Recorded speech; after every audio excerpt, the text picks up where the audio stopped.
도청사 이전을 두고 논란이 가열되고 있는 모습입니다. 지역 소멸의 위기 속에서 인구 증가 효과와 도청 소재지라는 명성으로 지역별로 많은 관심을 모으고 있는 게 사실인데요. 네, 자 그렇다면 우리보다 앞서 도청 소재지를 이전했던 충남과 경북의 사례가 궁금합니다.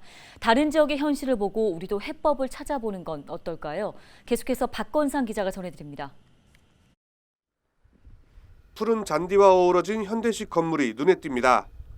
한편에는 고층 아파트가 빼곡히 들어섰습니다. 지난 2010년부터 충남 홍성과 예산군에 들어선 내포 신도시입니다. 대전광역시에 있던 충남 도청사는 국가행정구역 개편으로 인해 충남 지역으로 이전을 서두르게 됐습니다. 당초 충남도는 내포 신도시를 2020년까지 인구 10만 명의 자급도시로 만들겠다는 포부를 밝혔지만 10년을 훌쩍 넘긴 현재까지 인구 3만 명도 되지 않습니다. 정주 여건이 아직 부족하다는 지적입니다.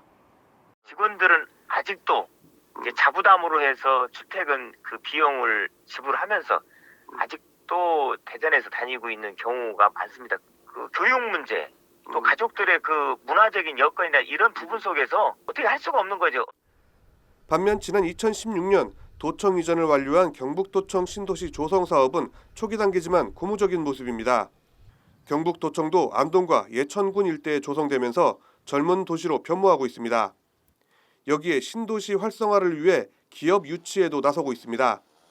이른바 백지 신도시라는 이름으로 기업의 자율성을 최대한 보장해주기 위해 유치 기업에 제한을 두지 않았다는 겁니다. 실제로 경북도청 이전 신도시에는 젊은 층 유입이 증가하면서 소아과 병의원이 부족해지는 모습도 보이고 있습니다.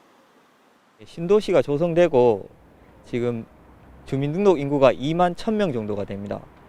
이 인구 중에 80% 정도가 40세 이하 인구고요.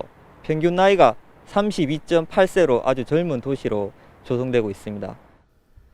여기에 향후 2단계 사업이 추진되면 새로운 아파트 단지가 조성되면서 인구 유입은 당분간 이어질 것으로 전망되고 있습니다. 반면 강원도의 경우 도청사가 이미 강원도 내에 위치해 있고 타 지역으로의 이전을 위해서는 여론 수렴과 사업 추진 등에 많은 시간이 소요되는 상황에서 도청 소재지 변경은 여러모로 부담이 아닐 수 없는 상황. 특히 일각에서는 정부 지원도 사실상 어려운 가운데 강원 도청 소재지 이전이 실효성이 있을지도 미지수라는 지적입니다. 헬로티비 뉴스 박건상입니다.